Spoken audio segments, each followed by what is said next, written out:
Josué, filho de Num, nasceu na tribo de Efraim e cresceu em meio ao deserto, onde o povo de Israel vagava após a saída do Egito. Desde cedo, ele se destacou como um guerreiro valente e leal, servindo como braço direito de Moisés. Durante 40 anos, Josué não apenas lutou batalhas físicas, mas também fortaleceu sua fé, ganhando o respeito de Moisés e do povo.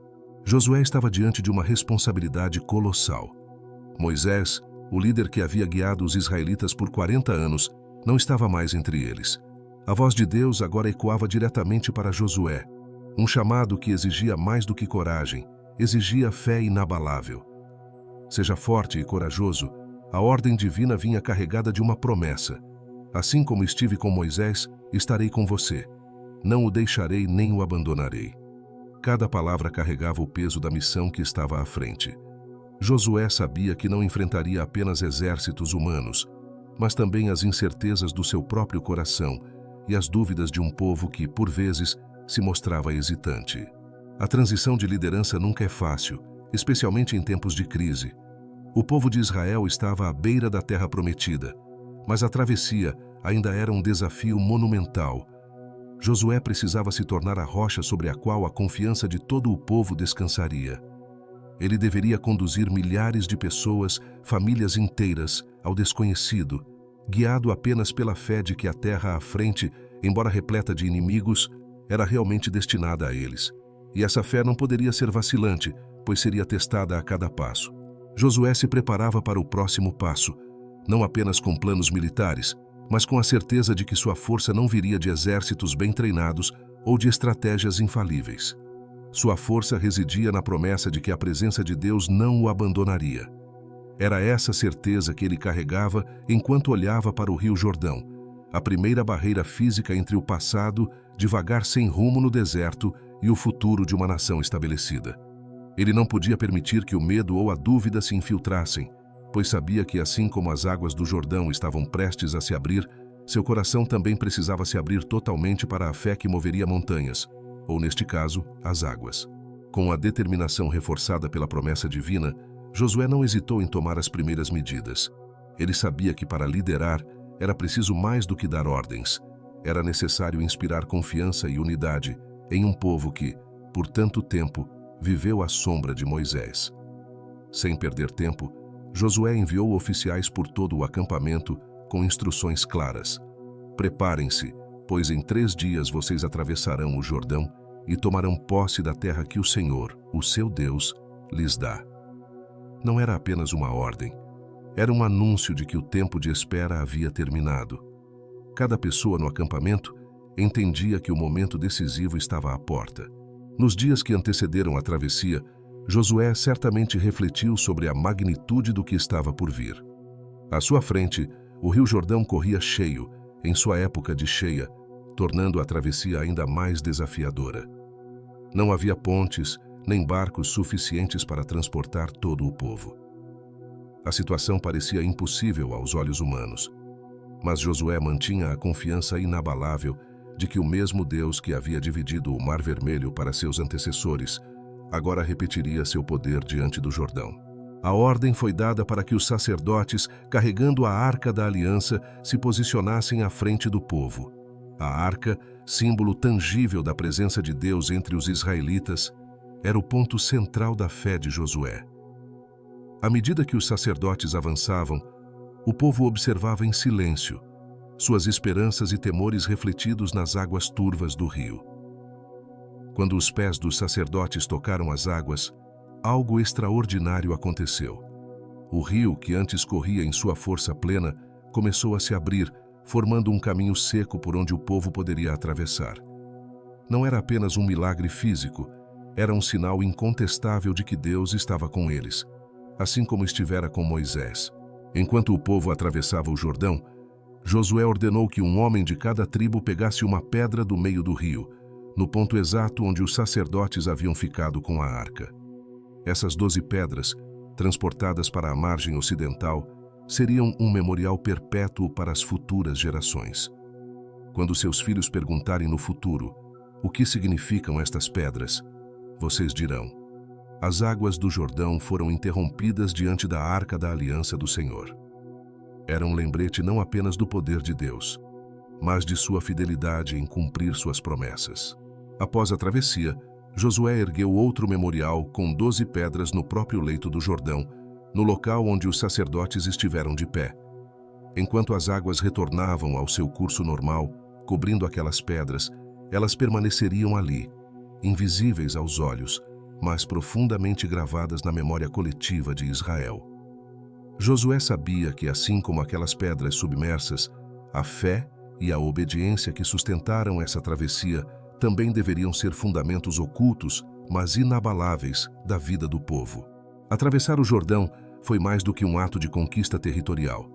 Foi a transição de uma promessa distante para uma realidade tangível.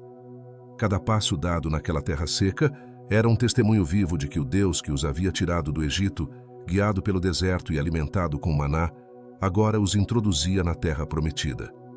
Josué estava plenamente consciente de que a verdadeira batalha não estava nas muralhas que ainda teriam que derrubar, mas na manutenção da fé que havia trazido o povo até ali.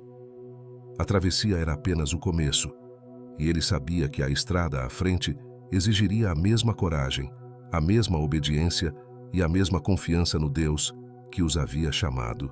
Com o povo agora firmemente estabelecido do outro lado do Jordão, a sensação de conquista era palpável, mas Josué sabia que a jornada estava longe de terminar. A terra de Canaã, embora prometida, ainda estava habitada por nações poderosas e cidades fortificadas, cada uma representando um desafio que só poderia ser superado com a mesma fé que os havia trazido até ali. A primeira dessas cidades era Jericó, cujas muralhas imponentes eram conhecidas por sua invulnerabilidade. Jericó não seria apenas um teste de força militar, mas uma prova de fé e obediência a ordens que desafiavam a lógica humana. Josué se retirou para um momento de reflexão e oração, buscando orientação para a próxima etapa. Na quietude desse momento, um homem com uma espada desembainhada apareceu diante dele. Josué, sem saber se aquele ser era amigo ou inimigo, o confrontou diretamente. Você é por nós ou por nossos adversários? A resposta veio clara e firme.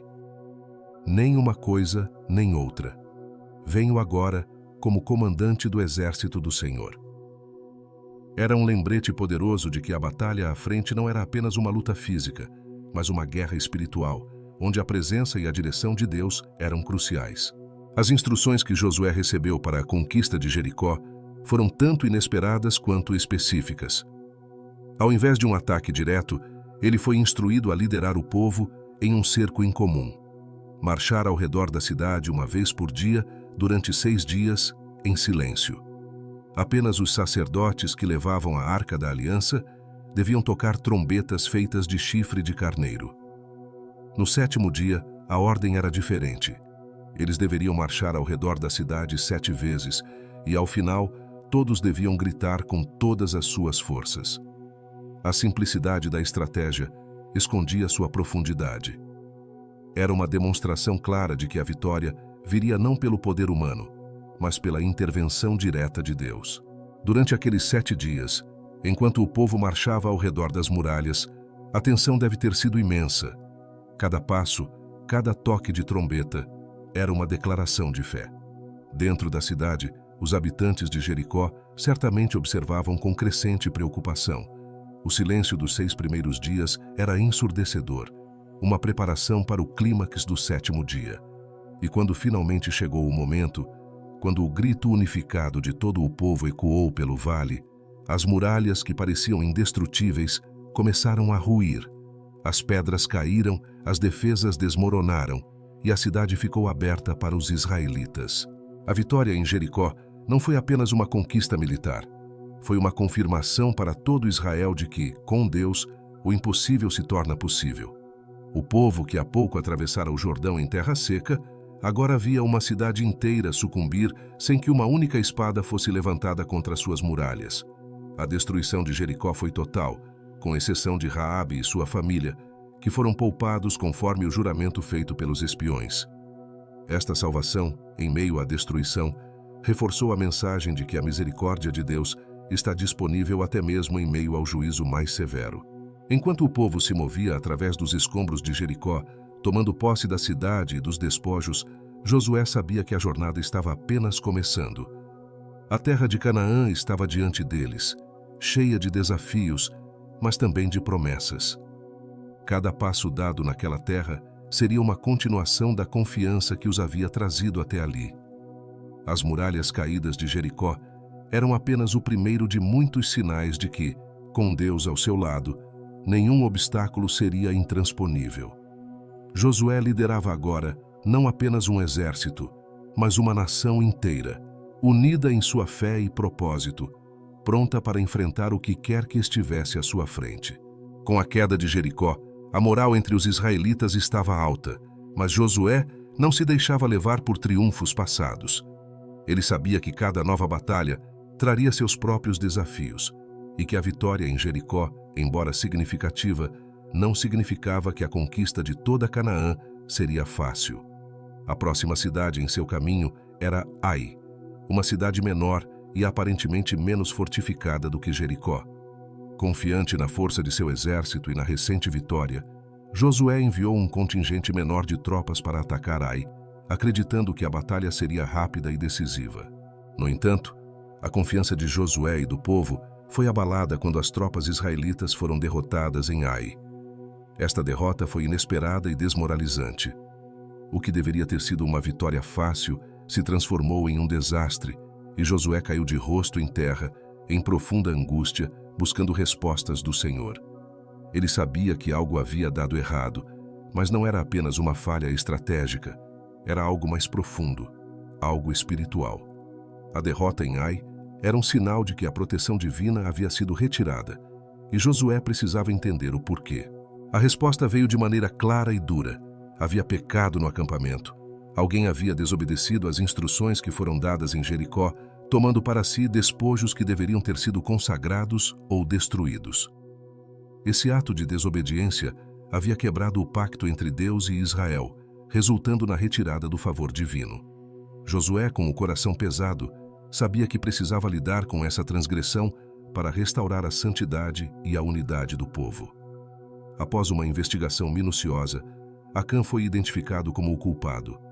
Ele havia tomado ouro, prata e um manto valioso de Jericó e escondido em sua tenda. Este ato egoísta e clandestino trouxe desgraça não apenas sobre ele, mas sobre toda a nação. Josué, embora profundamente entristecido, sabia que a justiça precisava ser feita para que o favor de Deus pudesse ser restaurado sobre Israel. Acã e tudo o que possuía foram destruídos no vale de Acor, como um aviso solene a todo o Israel sobre a gravidade da desobediência. Com o pecado expurgado do acampamento, Josué reorganizou suas forças e preparou-se para um novo ataque a Ai. Desta vez, a abordagem foi muito mais cuidadosa e estratégica. Sob a orientação de Deus, Josué montou uma emboscada, atraindo as forças de Ai para fora da cidade e cercando-as de ambos os lados. A cidade foi capturada e destruída, e desta vez, os israelitas foram autorizados a tomar o despojo. Esta vitória, embora obtida por meio de uma estratégia humana, foi uma prova de que a obediência e a santidade eram fundamentais para o sucesso das campanhas de Israel. A vitória em Ai restaurou a confiança do povo, mas também reforçou uma lição vital. A vitória depende não apenas de força militar ou planejamento estratégico, mas, acima de tudo, de uma aliança fiel e obediente com Deus. Cada cidade, cada batalha, era um lembrete de que o sucesso de Israel estava intrinsecamente ligado à sua fidelidade. Josué compreendia isso profundamente, e ao conduzir seu povo para o próximo desafio, ele carregava em seu coração a certeza de que, enquanto permanecessem fiéis, as promessas de Deus se cumpririam, uma após a outra, até que toda a terra prometida estivesse sob seu domínio. Após a conquista de Ai, Josué estava determinado a consolidar a posição de Israel em Canaã. Ele sabia que a verdadeira força do povo não residia apenas em vitórias militares, mas na renovação constante do pacto com Deus. Era essencial que Israel mantivesse sua fidelidade, não apenas em palavras, mas em ações, em obediência contínua e na lembrança das promessas e leis que os haviam sustentado até ali. Com esse propósito em mente, Josué liderou o povo até o Monte Ebal, conforme as instruções dadas por Moisés anos antes. No Monte Ebal, Josué construiu um altar ao Senhor, seguindo as diretrizes rigorosas de não utilizar ferramentas de ferro nas pedras, preservando assim a santidade do altar. Este altar simbolizava a consagração da terra e do povo a Deus, um ato de devoção que reafirmava a centralidade do relacionamento entre Deus e Israel. Sobre o altar, Josué ofereceu holocaustos e sacrifícios de comunhão, expressando tanto a gratidão pela proteção e provisão divinas, quanto o compromisso de seguir os mandamentos dados no Sinai. Em seguida, Josué escreveu uma cópia da lei de Moisés nas pedras do altar, um ato que não era apenas simbólico, mas profundamente significativo. Esta escrita pública da lei era um lembrete visível para todo Israel de que sua existência como nação e seu sucesso em Canaã estavam inseparavelmente ligados à obediência à lei de Deus. Este ato solidificou a memória coletiva e garantiu que, geração após geração, as palavras que guiavam sua conduta estariam sempre presentes diante deles.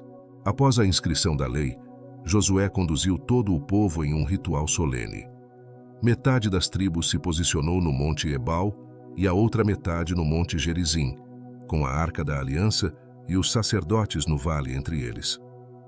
Ali, conforme Moisés havia instruído, Josué leu em voz alta todas as palavras da lei, incluindo as bênçãos e as maldições. Cada bênção proclamada era um lembrete das promessas de prosperidade e proteção que viriam com a obediência. Cada maldição era um aviso solene das consequências da desobediência. O povo respondia a cada declaração com um amém, selando seu compromisso com a aliança. Este momento no Monte Ebal não foi apenas uma cerimônia religiosa, mas um ponto de virada na jornada de Israel. Era a consagração da terra e do povo a Deus, uma reafirmação de que, embora a terra fosse física, a verdadeira batalha era espiritual. Josué entendia que, sem essa aliança renovada, todas as conquistas militares seriam em vão. A força de Israel não estava em seus exércitos, mas em sua fidelidade à aliança com Deus. Com a aliança renovada e a lei reafirmada, Josué estava preparado para avançar. Ele sabia que novas batalhas estavam por vir e que os desafios em Canaã não diminuiriam. No entanto, com o pacto entre Deus e Israel solidificado, ele podia marchar com confiança, sabendo que enquanto mantivessem sua obediência, as promessas de Deus seriam cumpridas.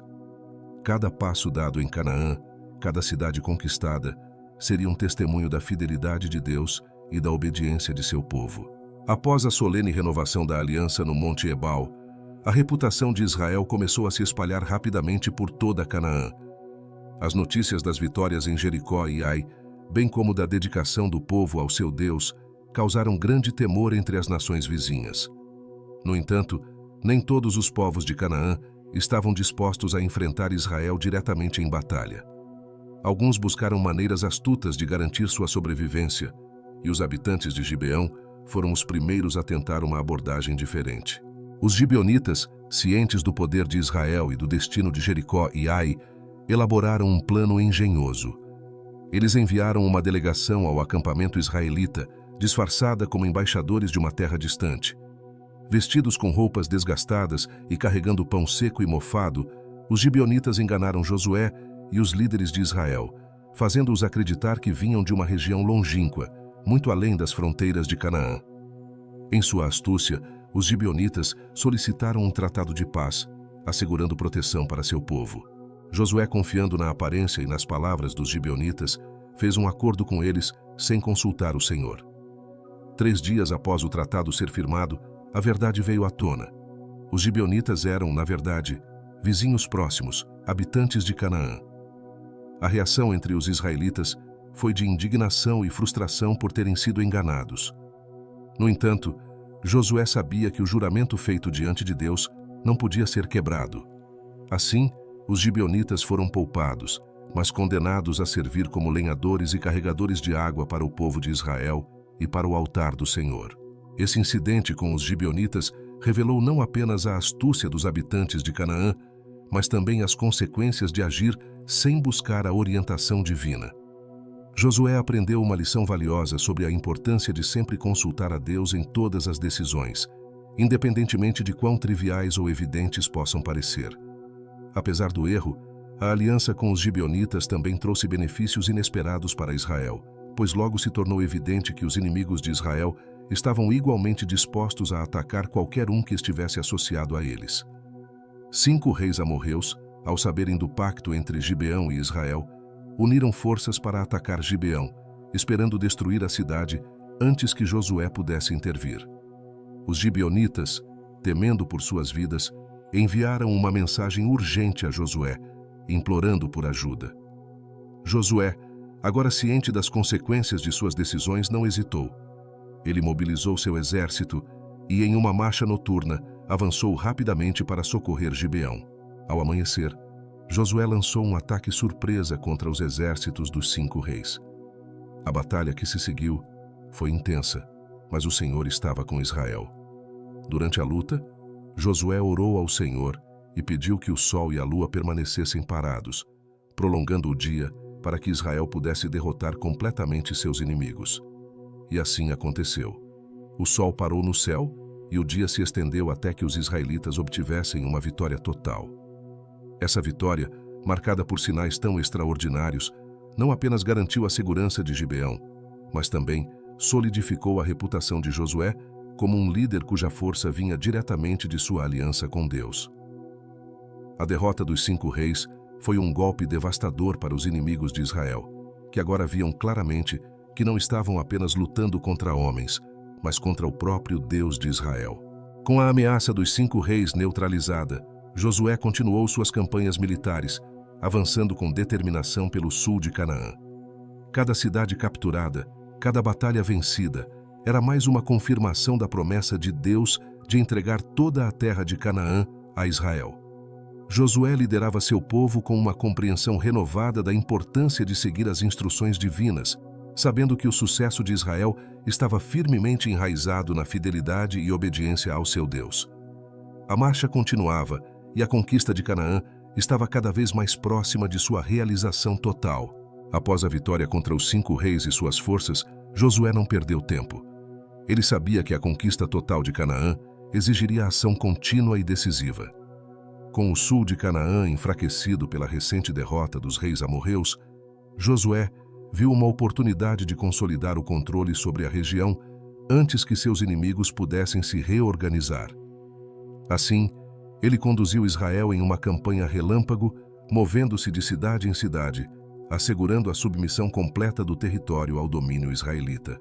Primeiro, Josué liderou seus homens até a cidade de Maquedá, onde os 5 reis derrotados haviam se escondido em uma caverna. Josué ordenou que a caverna fosse bloqueada com grandes pedras e guardada por soldados até que a batalha contra suas tropas estivesse concluída. Após derrotar os exércitos remanescentes, Josué voltou à caverna, trouxe os reis para fora e os executou, conforme a ordem de Deus para eliminar aqueles que se opunham à posse da terra prometida. Seus corpos foram pendurados em árvores até o entardecer e depois lançados de volta à caverna, que foi lacrada permanentemente. Este ato serviu como um aviso claro aos restantes habitantes de Canaã. A determinação de Josué e o poder de Israel, apoiado por seu Deus, eram inabaláveis. Com Maquedá subjugada, Josué continuou sua campanha ao sul. Ele atacou e conquistou cidades estratégicas como Libna, Laquis, Eglon, Hebron e Debir, derrotando seus reis e destruindo completamente suas forças. A estratégia de Josué era clara: cortar o coração do sul de Canaã e garantir que nenhuma cidade pudesse se reerguer para desafiar o domínio de Israel. Cada vitória reforçava a posição de Israel na terra e diminuía a capacidade de seus inimigos de montar qualquer resistência significativa.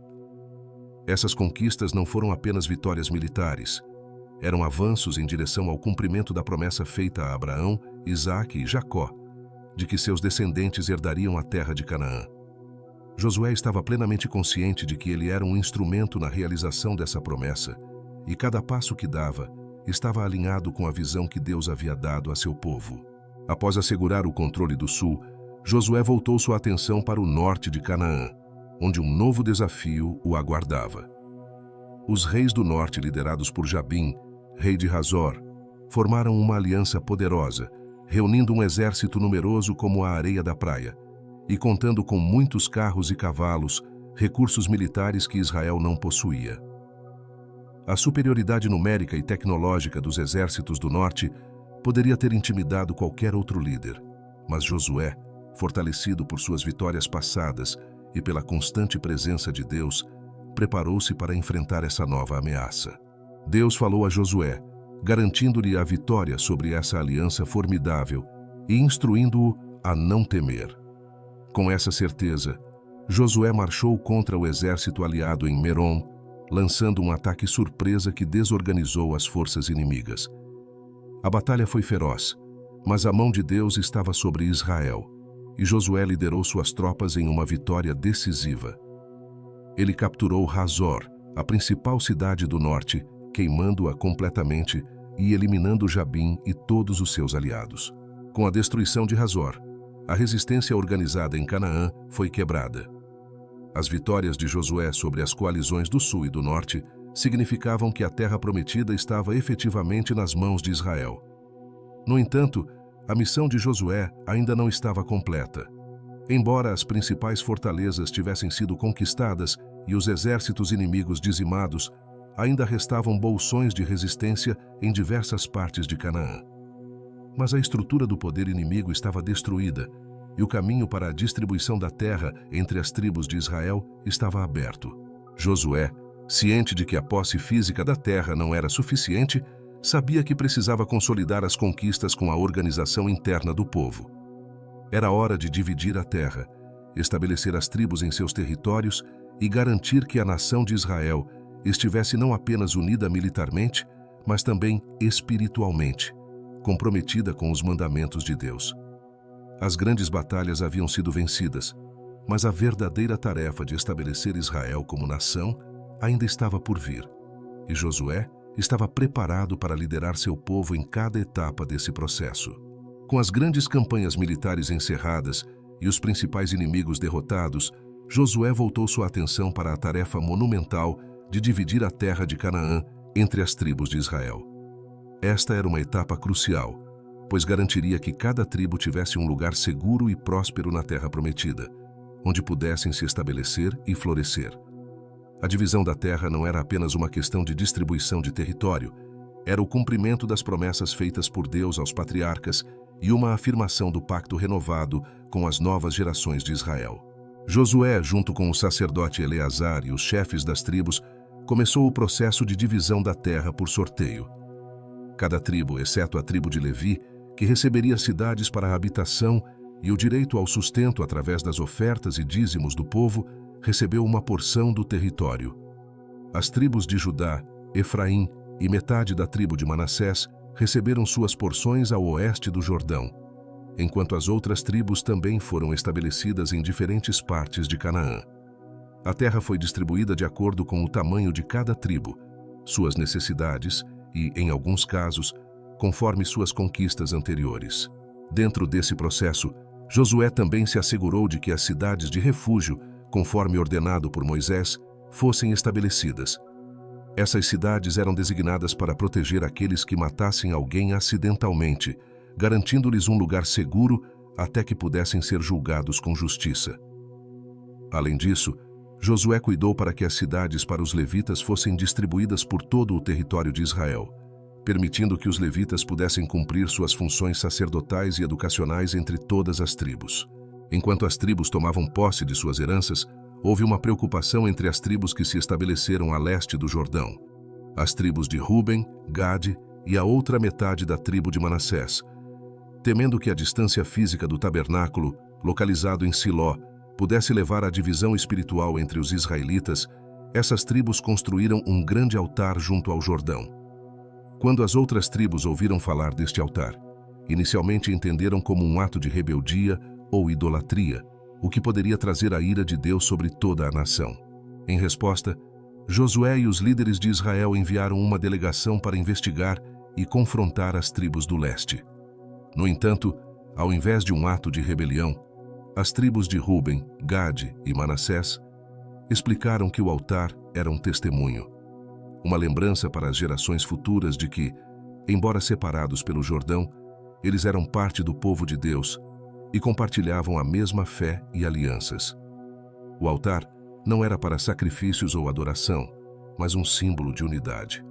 Com essa explicação, a tensão foi dissipada e a paz foi mantida entre as tribos. Com a terra distribuída e os compromissos renovados, Josué percebeu que seu tempo estava se esgotando.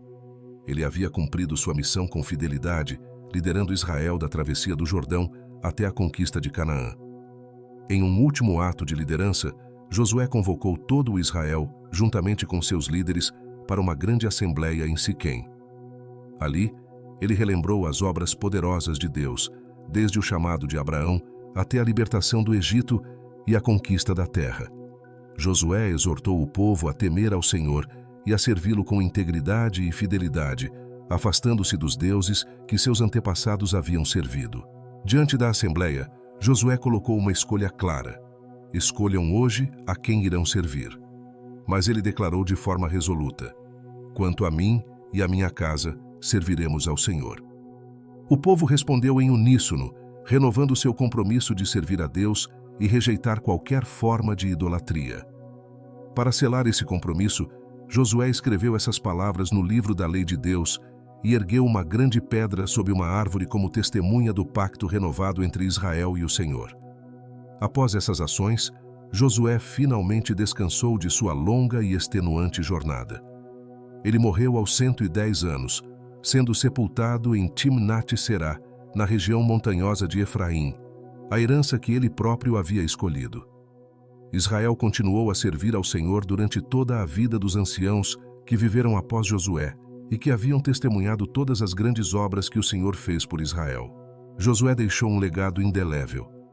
Ele não apenas conduziu Israel em vitórias militares, mas também firmou as bases para uma nação que deveria viver em aliança perpétua com Deus. Sua vida e liderança permanecem como um exemplo de fé, obediência e dedicação, mostrando que a verdadeira conquista vai além do território. Ela se encontra na fidelidade ao propósito de Deus e na formação de um povo comprometido com seus caminhos.